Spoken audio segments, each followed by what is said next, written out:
Velkommen til en opdatering fra TVA Live her på årets sidste dag. Mærsk indstiller sejladsen ind til Det Røde Hav de næste 48 timer.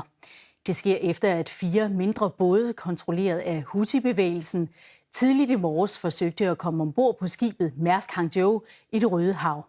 Det oplyser USA's militære centralkommando CENTCOM, og Mærsk bekræfter det selv over for os i DR. Det sker under et døgn efter, at samme skib blev ramt af et missil i området. CENTCOM skriver, at besætningen ombord på de små både affyrede håndvåben mod containerskibet, og at de nåede inden for 20 meters afstand af skibet. Helikoptere fra den amerikanske flåde reagerede på et nødkald og kom Mærsk-skibet til undsætning. Besætningen på de små både skød mod de amerikanske helikoptere med håndvåben. De amerikanske helikoptere besvarede ilden i selvforsvar og sænkede 3 af de 4 små både og dræbte besætningen. Den 4. båd flygtede fra området.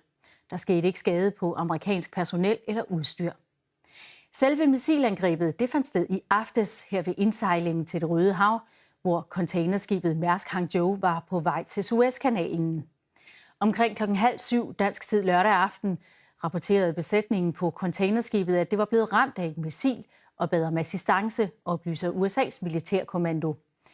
Herefter skød 2 amerikanske krigsskibe yderligere 2 ballistiske missiler ned, som var affyret fra Yemen. Efter et lignende angreb midt i december valgte Mærsk at omdirigere adskillige skibe til at sejle rundt om Afrikas sydspids. En omvej, der tager 10 døgn ekstra og giver mere omkostninger på ca. 6 millioner kroner per skib.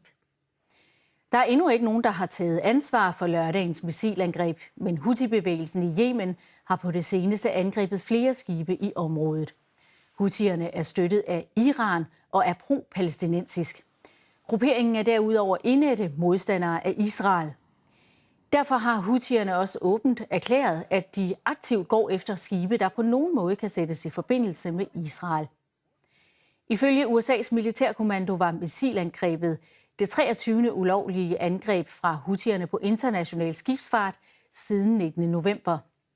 Det sker ofte her i Bab el-Mandeb-strædet i farvandet ud for Yemen.